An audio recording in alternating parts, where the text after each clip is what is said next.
Welcome to the official YouTube channel for the Colin Cowherd podcast. Go on, hit the subscribe button. There you go, right down there. If you want to be among the first to hear my weekly takes, NFL, college football, more, right there.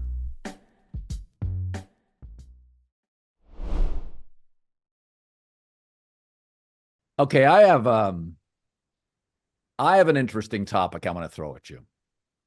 So I'm divorced, and my ex-wife and I have a fine relationship. We don't talk much anymore, but it was always very cordial, respectful.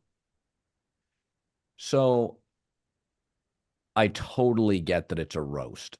I totally get it. But I do hear the Giselle jokes, and I think to myself, that's a little rough for me. Like I thought about I couldn't this. believe he signed up for it.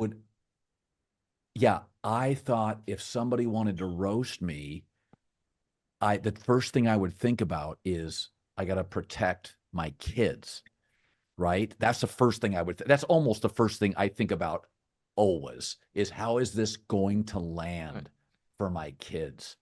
And when I listened to the jokes, I thought a lot of it was hilarious, but I think I would have said, hey, I don't want you going after my kids. Right, but that's so here's the thing. But it's a roast. So I don't watch, this is I'm sure there's a word for it. I don't watch roasts because there's a level of like that secondhand embarrassment thing is like something I really don't deal with well. Like there are certain times, like we were talking about Curb earlier. There would be certain moments in Curb where like I literally like I turn away. Like I'm like, oh, I feel so, even though it's make believe and it's someone else, something internally I feel uncomfortable with. So a roast where, and it's not that I don't watch roasts because I'm offended by the jokes. It's because there are certain things where I feel so badly for the person involved that it makes me feel uncomfortable. It's why I was shocked it existed. I just was shocked. Like, I get why comedians do it to comedians, and I get why fringe, I don't want to be rude, I get why Pete Rose would sign up for one. Like, you know what I mean? I'm in the spotlight. It's a check. You know what I mean? Like, I get those things. I was shocked that Tom signed up for it because it just feels like there's so many landmines and so much, like you were saying, I thought, there were a lot of people, it seems like, and I'm not really an expert to talk about this because again, like I've seen some clips, but I didn't watch it because I just don't enjoy that. But it seems like there were a lot of people that were not there that feel like that was not fun for me or my family. You know what I mean? All of it. And so I also was kind of shocked. I was like, did Tom admit to Deflategate in this thing? Was that like what? I didn't understand a lot of it. But listen, I mean, what didn't surprise me from the coverage of it was that Belichick came off great. What didn't surprise me is that people said, you know what I mean, that he came off great and did a great job. That checks out to me. Yeah, and I'm not blaming anybody for the Giselle jokes. I just thought, ooh, that would suck. I would, that was the one where I was like, oh God, I don't, and I'm like you. I think Jeffrey Ross and Nikki Glaser are great at what they do. I can't believe you have secondhand embarrassment. I suffer from the same thing. Oh. Like, I don't like to see people bullied or hugely embarrassed. I would rather, I know this sounds absurd. I take the subway every day in New York. From when I pick up my daughter from school, I take subway home. And the subway platform, you go downstairs, busy platform.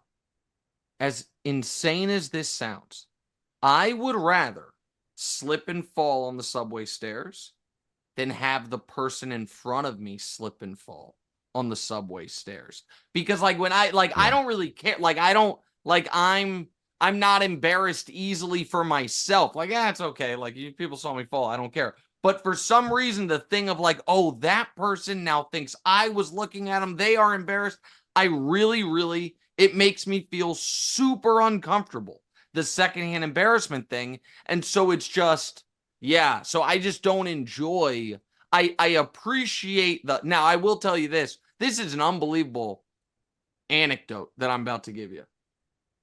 So Jamal Charles, who's going to end up being one of the greatest running backs ever to not make the Hall of Fame. He got totally screwed by the Chiefs while he was there. Just an all-time player. He's from Port Arthur, Texas, and was my favorite player when I was covering the Chiefs in the early 2010s. And I was really associated with him because basically every time the Chiefs lost, I'd be like, I don't know about you guys. I would have given the ball to Jamal Charles more. Brody Croyle's the quarterback. Hand it off to the guy who's getting 7 yards of carry, you idiots. So when I was in Houston after Kansas City, Jamal was being inducted to the Port Arthur Sports Hall of Fame.